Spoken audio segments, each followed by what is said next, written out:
ahead. Once upon a time, there was a young boy named Jack. Jack saw a man that looked very sad. The man offered his beans for Jack's bicycle. From the moment the story started, the kids were engaged. They liked having a man tell the story. So we knew that Howie would be the reader. That was one of the most important things that we found. Nice job, guys. Okay, guys, we're gonna talk about the book, and I want you to be honest. If you didn't like it, you tell me you didn't like it. Can you tell me what your favorite part was? When Jack got some of the chocolate from the chocolate house. The consumers in this instance are a group of first graders. If you've got the idea and it's going to connect with your consumer, you're going to win more times than not. I never would have learned that if we hadn't had this group. We're doing good things, but in my mind, I'm thinking Matchstick has the creative writer. They're the creative team. So we could do this great story and Matchstick could still win the task. Bye. Bye. Thank you. Here's the story, boys and girls. Listen. Hansel and Gretel. Let's hear it. Hansel refused to be called by that name. He thought it was goofy, uncool, and lame. So Hans grabbed his bag and a package of Skittles in case he got hungry and needed some victuals. Once we decided on our story, we had to figure out how we were going to tell that story. Rhyme is relatively sophisticated, and let me tell you, a very difficult thing to do. And I figured if we did it and did it really well, we would outshine everybody. And that's as far as the rhyming goes. I think it's going to be great. What message is it going to give a kid that if you don't like your name, you don't have to answer your parents? You know what they learn is they can leave the house by themselves and they'll make it back. It's trust of strangers and missteps, and in my opinion, that would be a very dark story. I disagree. I disagree 100%. This wasn't funny for kids. It wasn't attractive for kids. It was just too dark. And the whole team told Jeff, but he chose not to listen. Shut up right now and listen so we can get through this. What Jeff did, he was laying down the law. He started making executive decision Hold on a second. Hold on a second. after executive decision Find out how long. Find out how long we have to make changes and call me back. after executive decision, and everybody else is looking at each other like, what's my role in this again? I can spend 10 hours working on this, and I am happy. This floats my boat.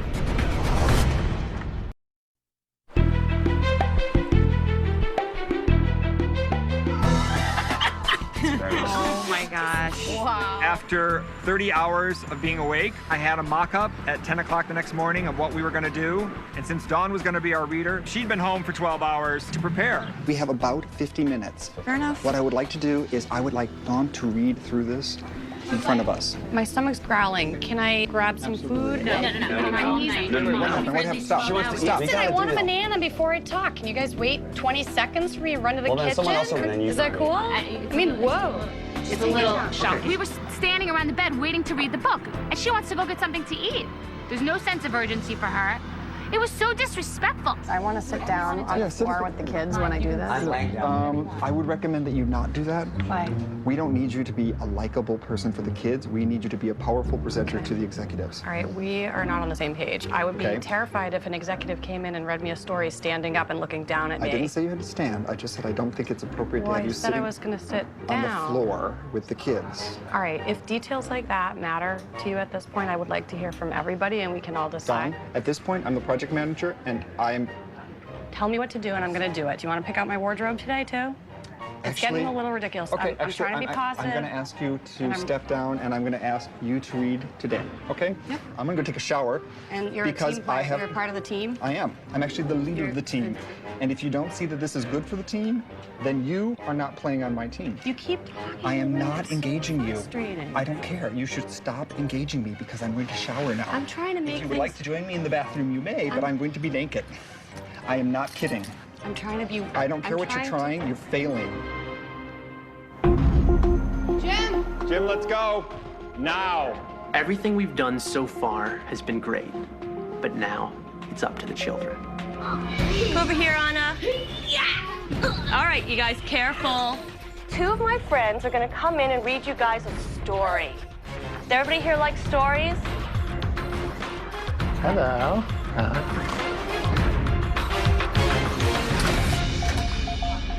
And here she is. I do this for a living. Public speaking is my forte. So, I mean, I knew my part of this thing I was gonna nail. Hansel and Gretel by Matchstick. Hansel and Gretel is what they were named, but those names were uncool, and their mom was to blame. Let's go to the playground. Let's do it alone. She won't even notice if we're not at home.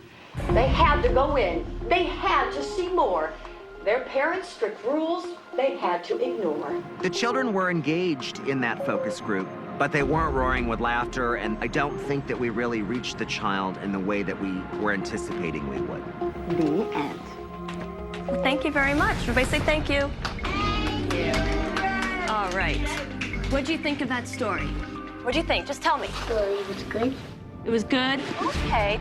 Show of hands, who liked it? To me, sitting in that room watching those children, it felt really great. It was a really satisfying, immediate response to a long, long, long day's worth of work.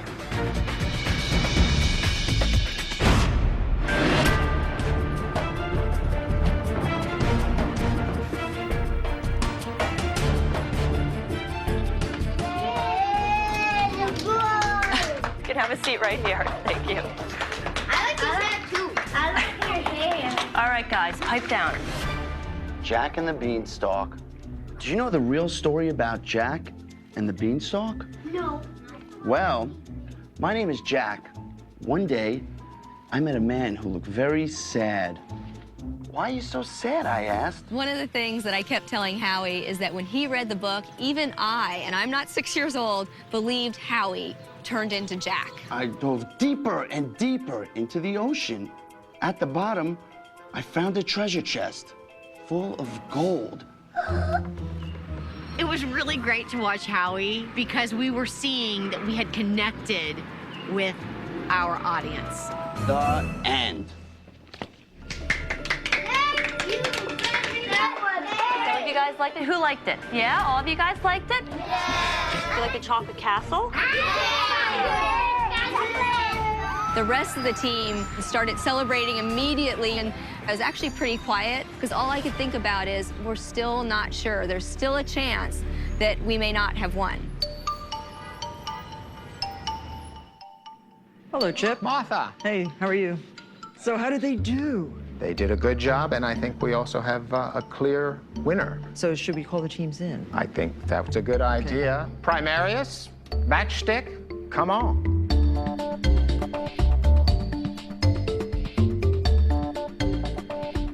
How are you? Great. Well, I'm very anxious to see which team won. And now I want to ask the publishers. Anne, what do you think? Matchstick really did a wonderful job of using their illustrator.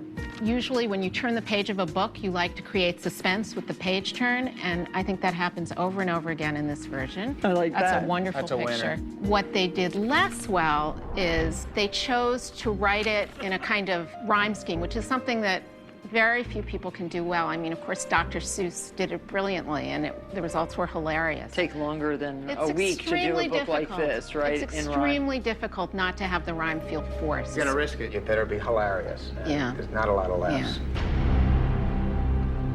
What about Jack and the Beanstalk? The danger with any of doing these old sort of books, everyone sort of knows the story. So what you got to do is be clever and be unique. Jack and the Beanstalk, right off the bat, the stalk goes down, doesn't go up. Every other Jack and the Beanstalk in the world goes up. This goes down into the ocean.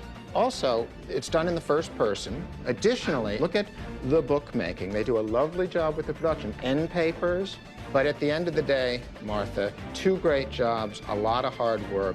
The winner of this first task is Primarius for Jack and the Beanstalk. Well, congratulations, Primarius, for your reward. I would love to invite you to dinner tonight, cooked by a friend of mine. He's the head chef at Matsuri, and he's going to bring a feast for us to our offices at the Starrett Lehigh building, and we're going to eat in one of the test kitchens. Matchstick, I'm sorry to tell you that I'll see you in the conference room, and one of you will be asked to go home.